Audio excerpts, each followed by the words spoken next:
Hey guys, Dr. Rob here, and at today's whiteboard session, we're going to be discussing second baby syndrome as it relates to health and weight gain.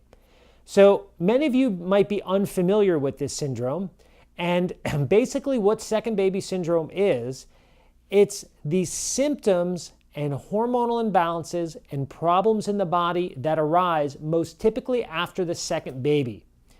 And there's certain symptoms that go along with this syndrome, and I want to break it down into first identifying the symptoms that you experience when you have second baby syndrome, and then covering the reason why it develops, like what occurs in the human body and the female body to develop this, and that's going to be in a different video.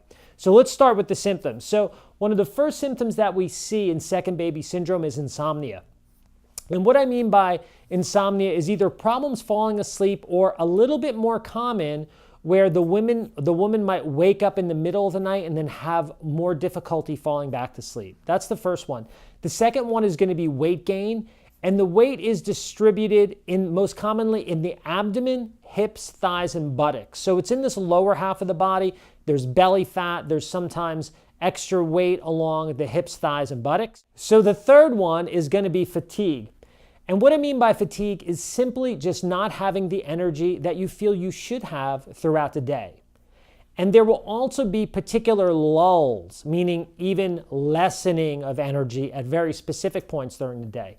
The specific points are this. One, you usually wake up in the morning and you'll feel a bit tired, like you don't feel rested or refreshed. You wake up feeling kind of like, you got to almost drag yourself out of bed. You usually need something in the morning to get yourself going, like coffee or something caffeinated or maybe some vitamins or a green drink.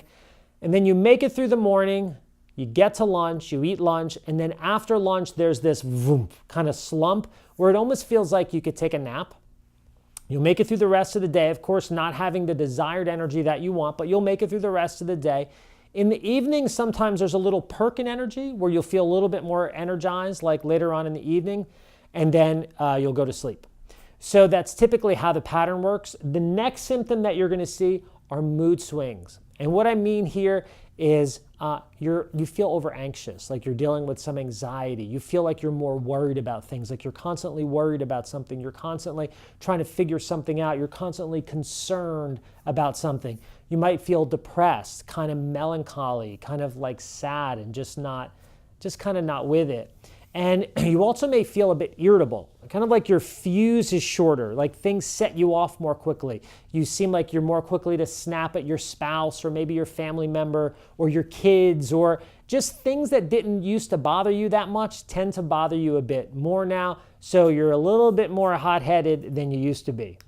The fifth symptom that we're going to see are typically problems with the thyroid and the adrenal gland. And in the second video that I cover on this, that'll explain hormonal rationale, we'll get into that a little bit more specifically. So number 7 is going to be brain fog.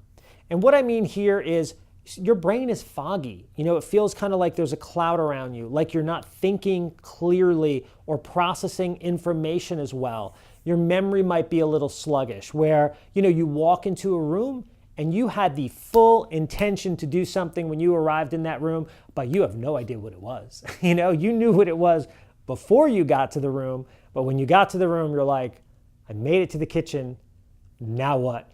God, I await a message, right? It's that sluggishness of the brain. Sometimes memory with names are a problem. You meet someone, they tell you their name, you don't even remember it.